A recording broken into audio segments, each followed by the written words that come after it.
Hi, എല്ലാവർക്കും black ബ്യൂട്ടിയിലേക്ക് സ്വാഗതം. അപ്പോൾ ഞാനിന്നിവിടെ കാണിക്കാൻ പോകുന്നത് നമ്മുടെ ഫേസിനെ നന്നായിട്ട് ശ്രദ്ധിക്കാറുണ്ടല്ലോ, പക്ഷെ നമ്മൾ നമ്മുടെ കയ്യിനെയും കാലിനെയും ഒന്നും അത്ര കണ്ട്, അതായത് ഫേസിനെ നമ്മൾ കോൺസെൻട്രേറ്റ് ചെയ്യണ മാതിരി നമ്മുടെ കൈക്കും കാലിനും ഒന്നും അത്രയ്ക്ക് ശ്രദ്ധ കൊടുക്കാറില്ല എന്നാണ്. നമ്മുടെ സ്കിൻ പെട്ടെന്ന് ഏജ് ആവാനുള്ള കാരണം എന്താണെന്ന് വെച്ച് കഴിഞ്ഞാൽ നമ്മളതിന് കൂടുതൽ ശ്രദ്ധ കൊടുക്കാണ്ടിരിക്കും. അതായത് നമ്മൾ അലക്കുകയും പാത്രം കഴുകുകയും ഒക്കെ ചെയ്യുമ്പോൾ നമ്മുടെ കൈ ഒത്തിരി ഡ്രൈ ആയി പോവുകയാണല്ലോ. അപ്പോൾ പിന്നെ നമ്മളതിനെ ഹൈഡ്രേറ്റ് ചെയ്യണമല്ലോ. നിങ്ങൾക്ക് ശ്രദ്ധിച്ചാൽ അറിയാം, കുറച്ച് നേരം നമ്മൾ കൈ ഒന്ന് വെള്ളത്തിൽ മുക്കി പിടിച്ച് കഴിഞ്ഞ് കഴിഞ്ഞാൽ അത് കഴിഞ്ഞിട്ട് എടുക്കുമ്പോൾ ഹായ്, നമ്മുടെ കൈ നല്ല സപ്പിളായിട്ടിരിക്കുന്നുണ്ടോ. അപ്പോൾ നമുക്ക് അതുപോലെ ആവണമെന്ന് എപ്പോഴും എനിക്ക് തോന്നാറുണ്ട്. അപ്പോൾ അത് അങ്ങനെ ആക്കാനായിട്ട് എന്താ ചെയ്യേണ്ടതെന്ന് സത്യം പറഞ്ഞാൽ ശ്രദ്ധിക്കാറുണ്ടായിരുന്നില്ല. അപ്പോൾ ഇപ്പം ഞാൻ അതിന് പറ്റിയൊരു സ്ക്രബ്ബറും കൊണ്ടാണ് വന്നേക്കുന്നത്. നമുക്ക് ഒരു രാത്രി കൊണ്ട് തന്നെ നമുക്ക് ആ വിസിബിളായിട്ടുള്ള റിസൾട്ട് കാണിക്കാൻ പറ്റും. എളുപ്പമാണ്, ഒത്തിരി കാശൊന്നും കൊടുക്കുകയൊന്നും വേണ്ട. മീൻസ് നമ്മൾ പുറത്തുനിന്ന് അങ്ങനെ ഒന്നും വാങ്ങണ്ട. നമുക്ക് നമ്മുടെ വീട്ടിലുള്ളത് തന്നെ വെച്ചിട്ട് നമുക്ക് ചെയ്യാവുന്ന ഒരു സ്ക്രബ്ബറാണ്. ജസ്റ്റ് ഒരു 5 മിനിറ്റത്തെ കാര്യമുള്ളൂ. പക്ഷേ ഇത് ചെയ്യുമ്പോൾ എന്താണെന്ന് വെച്ച് കഴിഞ്ഞാൽ കുറച്ച് കാര്യങ്ങളും കൂടെ ശ്രദ്ധിക്കാനുണ്ട്. അത് ഞാൻ വഴിയെ പറഞ്ഞു തരാം. വീഡിയോയിലേക്ക് കിടക്കാനായിട്ട് മുന്നേ ആരെങ്കിലും ആദ്യമായിട്ടാണ് എന്നെ കാണുന്നതെന്ന് വെച്ച് കഴിഞ്ഞാൽ, എൻ്റെ പേര് സുവിന. എൻ്റെ ചാനൽ ആദ്യമായിട്ടാണ് കാണുന്നതെന്ന് വെച്ച് കഴിഞ്ഞാൽ ഇഷ്ടമായി കഴിഞ്ഞാൽ ജസ്റ്റ് ഒന്ന് സബ്സ്ക്രൈബ് ചെയ്യുക. തൊട്ടടുത്തൊരു ബെല്ലൈക്കൺ കൂടി ഉണ്ടാവും, അതും കൂടി ഒന്ന് ക്ലിക്ക് ചെയ്ത് കഴിഞ്ഞാൽ ഞാൻ ഇതേപോലെ വീഡിയോസ് ഇടുമ്പോൾ നിങ്ങൾക്ക് മിസ്സാവാണ്ട് കാണാൻ പറ്റും. അപ്പോൾ നമുക്ക് വീഡിയോയിലോട്ട് കിടക്കാം.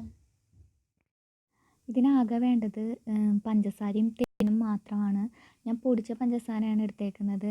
അപ്പോൾ എനിക്ക് തോന്നി അതായിരിക്കും കുറച്ചും കൂടെ ഒന്ന് ബ്ലെൻഡ് ആവാനും അതേപോലെ തന്നെ നമുക്ക് സ്ക്രബ് ചെയ്യുമ്പോൾ ഒന്നും കൂടി മാനേജബിൾ ആവാനും കുറച്ചും കൂടെ നല്ലത് അതാണെന്ന് തോന്നി. അത് കാരണം ഞാൻ പൊടിച്ച പഞ്ചസാരയാണ് എടുത്തേക്കുന്നത്. പിന്നെ തേൻ്റെ കാര്യം പറയാമെന്ന് വെച്ച് കഴിഞ്ഞാൽ ലൂസ് കൺസിസ്റ്റൻസി ആണെങ്കിൽ കുഴപ്പമില്ല. പക്ഷേ ഇത് ഇത്തിരി കട്ടിയുള്ള തേനാണ്. അപ്പോൾ നമ്മൾ കയ്യിലാക്കുമ്പോൾ ഒന്നല്ലെങ്കിൽ കൈ ഒന്ന് കുറച്ച് നനയ്ക്കുക, അല്ല വെച്ചിട്ടുണ്ടെങ്കിൽ ഒരു റോസ് വാട്ടറോ അല്ലെങ്കിൽ കുറച്ച് വെള്ളം ആഡ് ചെയ്യുക. അപ്പോൾ കറക്റ്റാവും. അപ്പോൾ നമ്മുടെ പഞ്ചസാര ഒരു നല്ല അടിപൊളി എക്സ്ഫോലിയേറ്റർ ആണല്ലോ. നമ്മുടെ ഡെഡ് സെൽസിനൊക്കെ റിമൂവ് ചെയ്ത് പിന്നെ എക്സസ് ഡേർട്ട്സൊക്കെ ഉണ്ടെങ്കിൽ അതൊക്കെ കളഞ്ഞ് നമ്മുടെ സ്കിന്നിനെ നല്ല എന്താ പറയുക, ഒരു ന്യൂ സെൽസ് വരുമ്പോഴാണല്ലോ നമ്മുടെ സ്കിന്ന് എപ്പോഴും ഏജിങ് ആവാണ്ട് നിൽക്കുക. അപ്പോൾ അതിനൊക്കെ ഒത്തിരി ഹെൽപ്പ് ചെയ്യുന്നതാണ് തേൻ എന്ന് പറഞ്ഞു കഴിഞ്ഞാൽ. പിന്നെ നമ്മുടെ സ്കിന്നിന് നല്ല ഗ്ലോ തരാനും നല്ല സോഫ്റ്റ് ആവാനും അതേപോലെ തന്നെ നമ്മുടെ കയ്യുമ്മേലുള്ള ചുളിവുകളൊക്കെ മാറ്റാൻ വേണ്ടിയിട്ടും ഈവൻ മുഖത്തുള്ള ചുളിവുകളൊക്കെ മാറ്റാനും ഒക്കെ തേൻ യൂസ് ചെയ്യണ്ടല്ലോ. അപ്പോൾ അതേമാതിരി തന്നെ ഒരു വർക്ക് തന്നെയാണ് നമ്മുടെ കൈമ ചെയ്യുമ്പോഴും നടക്കുന്നത്. അപ്പോൾ കൈ ഞാൻ നന്നായിട്ടൊന്ന് നനച്ചിട്ടുണ്ട്. എന്നിട്ട് ഇതൊന്ന് കറക്റ്റ് ഒരു 2 മിനിറ്റ് നമ്മൾ നന്നായി ഒന്ന് സ്ക്രബ് ചെയ്താൽ മാത്രം മതി. നമ്മുടെ കൈമത്തെ എല്ലാ പാർട്സും കോൺസെൻട്രേറ്റ് ചെയ്തൊന്ന് നന്നായിട്ടൊന്ന് സ്ക്രബ് ചെയ്യുക.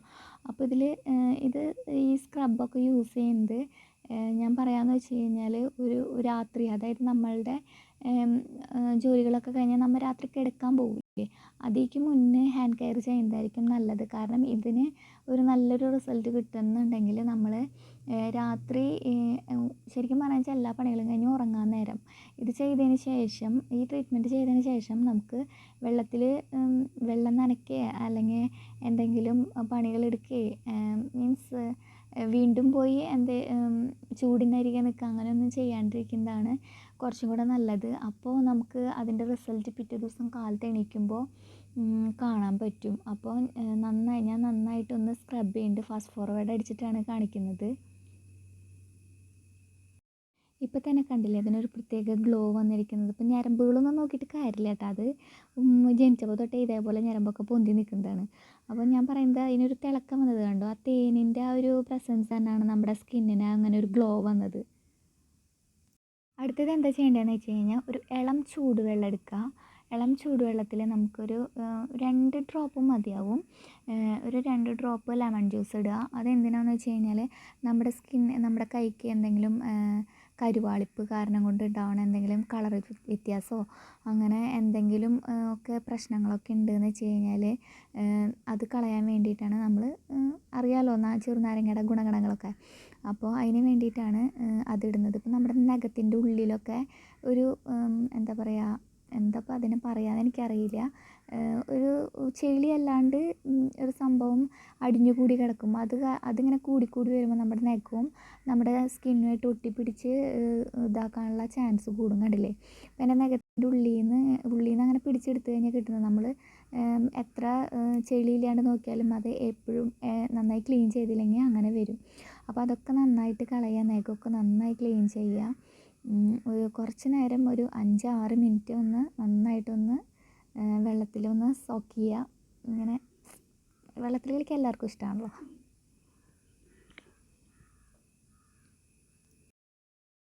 ഒരു ടവൽ വെച്ചിട്ട് കൈ നന്നായിട്ട് അങ്ങ് വൈപ്പ് ചെയ്യുക. അതിന് ശേഷമുള്ള സ്റ്റെപ്പ് ഞാൻ ചെയ്യാറില്ല. എനിക്കത് ഇഷ്ടമല്ല. അത് കാരണം കൊണ്ടാണ് ഏതെങ്കിലും ഒലിവ് ഓയിലോ അല്ലെങ്കിൽ നമ്മുടെ സാധാ വെളിച്ചെണ്ണയോ എടുത്ത് നന്നായി റബ്ബ് ചെയ്യുക. കാരണം എന്താണെന്ന് വെച്ച് കഴിഞ്ഞാൽ നമ്മൾ നമ്മുടെ സ്കിന്നിനെ ഒന്ന് ഹൈഡ്രേറ്റിംഗ് ആക്കി വെക്കാനും പിന്നെ മോയ്സ്ചർ ചെയ്ത് വെക്കാനും ഇത് വളരെ വളരെ ഉപകാരപ്രദമാണ്. പക്ഷേ എനിക്ക് അതിനോട് ഒട്ടും താല്പര്യമില്ല. എനിക്ക് എൻ്റെ കയ്യിൽ എണ്ണ ഇരിക്കുന്നത് ഇഷ്ടമല്ല. കയ്യിലും എൻ്റെ തലയിലും എണ്ണ ഇരിക്കുന്നത് എനിക്ക് ഇഷ്ടമല്ല. അത് കാരണം കൊണ്ട് ഞാനത് സ്കിപ്പ് ചെയ്യാറുണ്ട്. ഇപ്പോൾ തന്നെ നിങ്ങൾക്ക് കണ്ടു കഴിഞ്ഞാൽ അറിയാം ആ ചേഞ്ച് എന്താണ്. അപ്പോൾ നിങ്ങളെല്ലാവരും ട്രൈ ചെയ്ത് നോക്കുക. എല്ലാവർക്കും എന്തായാലും നല്ല റിസൾട്ട് കിട്ടും.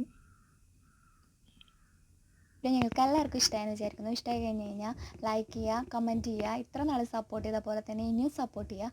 അപ്പോൾ നമുക്ക് വേഗം തന്നെ അടുത്തൊരു വീഡിയോയിലൂടെ കാണാം. അതുവരേക്കും ബായ്.